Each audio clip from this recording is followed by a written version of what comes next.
America में north Dakota की एक राज्य प्रतिनिधि सभा से रिपब्लिकन उम्मीदवार ने जीत दर्ज की है, लेकिन कोरोना से मौत होने के लगभग एक महीने बाद 55 वर्षीय डेविड अंडरहल की मृत्यु 5 अक्टूबर को हुई थी और अब उनकी जीती हुई सीट के साथ क्या करना है, इस पर विवाद है।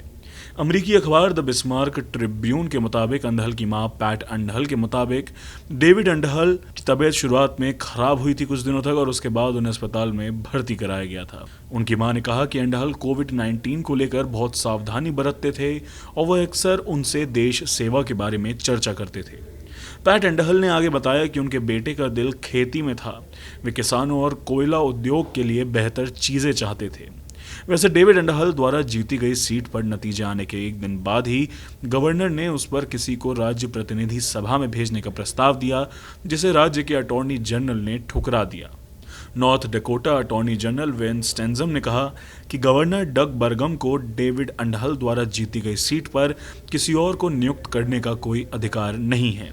इससे पहले ऐलान किया गया था कि एक अधिकारी वेड बॉयशंस को सीट पर नियुक्त कर रहे हैं। स्टेंजम ने नियुक्ति को गलत और असामयिक कहा।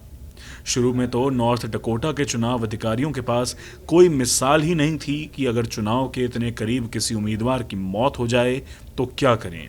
हालांकि बाद में राज्य के अटॉर्नी जनरल ने अक्टूबर में बयान दिया था कि अगर मृत अंडरहल जीतते हैं तो ये सीट रिपब्लिकन पार्टी को चली जाएगी और उस पर किसी और को वो नियुक्त कर सकते हैं।